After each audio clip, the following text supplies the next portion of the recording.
Eskerrik asko zuen gonbidapenagatik eta proiektu berri hau martxan jartzeagatik. Gaur oso egun berezia da niretzako.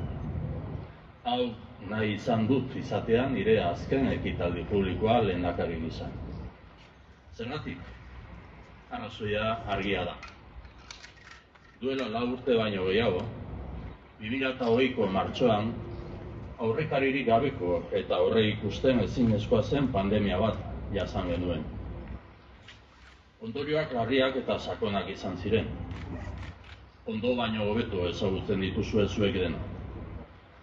Gaur, azken hitz hauen bidez, osasun sailaren eta Osakidetzaren erantzuna eta erantzunkizuna aitortu nahi ditut. Egoera zailari aurre egin zenioten. Egoera larriaren aurrean zuen hoberena eman zenuten.